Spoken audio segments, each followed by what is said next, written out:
You're with Bruce Whitfield on 702. 702. So a big recovery coming through for car sales. The Automotive Business Council of South Africa, better known as NAMSA, reporting that new vehicle sales would be around 464,000 for the 12 months to the end of December versus 380,000 the year before. And Motus was able to capitalize on that recovery after the slump of 2020. But we're not selling nearly as many cars in South Africa as was forecast 10, 15 years ago. 1 million cars a year, Westbank said back then. And we came pretty close in the run-up to 2008. The global financial crisis unsettled everything. And then we embarked on our favorite national sport of shooting ourselves in the foot on a regular basis. And car sales never have really recovered. What is the health of the vehicle market right now? Osman Arbee, Chief Executive at Motus, with us tonight. New car sales, I suppose, are being hindered, hampered and held up by the chip shortages around the world, Osman. Good afternoon, Bruce, and good afternoon to your listeners. Yes, you're quite right. There is a shortage of vehicles globally, and that's hampering new car sales. We could have done better than what we've done. The country could have done better. But at the end of the day, the used car sales have picked up quite nicely. Margins are held quite nicely.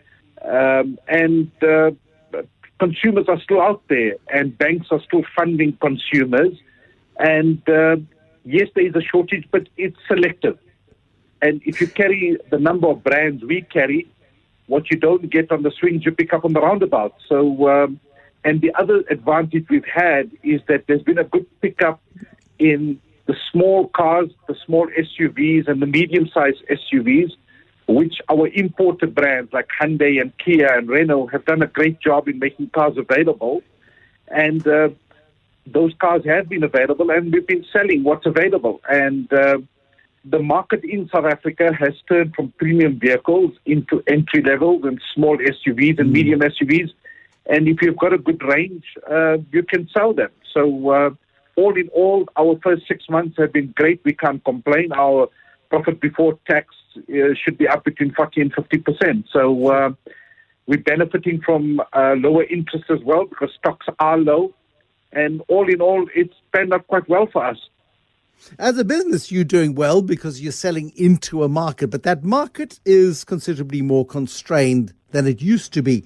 There are fewer cars being sold, and the cars that are being sold are cheaper models that are being bought possibly over extended periods of time, which is good for the banks because they earn higher interest on the loans that they give.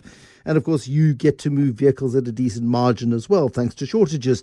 But this tells us a story about the health of the South African household, if you like. We're not nearly as voracious a car-consuming nation as perhaps we would like to be.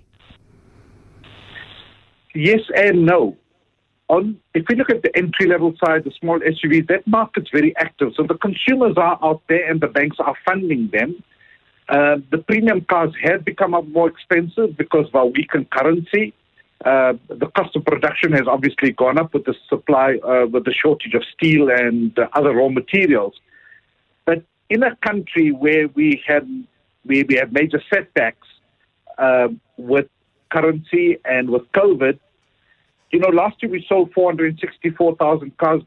For 2022, we're looking at 500,000 cars. So all in all, it's still an active market. But what has helped Motus specifically is the integrated business model. So we're not only relying on the new car sales, we rely on the importing, the selling of new and pre-owned cars. The aftermarket parts, which are the Midases of the world, are doing a great job because, remember, the car park is there, which is about 12.5 million cars, and only about 25% of those are under warranty. So we've got a massive play of 75% of the vehicles outside the warranty which need parts. So and then we've got our financial services business, which manages our service plans and warranty plans and roadside assistance. So what's helping Motus particularly is the integrated model with 4 pillars. And generally all pillars don't fire on all cylinders at the same time, but what you lose on the swings, you pick up on the roundabout. So all in all, the integrated business model is what's making Motus very successful. What happens if interest rates go up 3 times this year, or 4 times this year? Some are forecasting. We've got an interest rate hike likely to be coming through this week, the second since November, and they're likely to be more as inflation looks a little bit stubborn. Bruce, 80% of the car market in South Africa is not bought on the price of the car, is bought on an installment. So you've got to look at the impact on the installment. If your 3,000 Rand becomes 3,100, no major problem. If the 3,000 becomes 3,500, then you have a problem. So because our consumers are buying on an installment, we can go up another 100 basis points this year, and I don't believe the market will be impacted materially.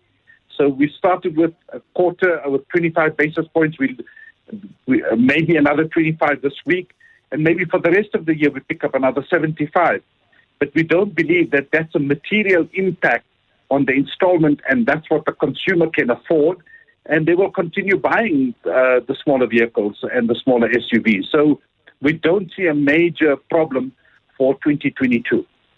Osman Arbee, thank you. Chief Executive at Motus. Interest rates are going up already. People are cutting back on the size of the cars that they're buying and the brands that they're buying. If you were in the market for a Merc or a BM or an Audi or a Volvo, perhaps you're looking at cheaper model Hyundais and other smaller vehicles.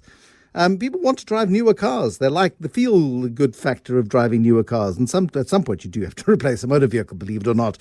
It does have to happen. But yeah, it's interesting insights there from the Chief Executive of Motus, Osman Arbee, are with us on The Money Show this evening.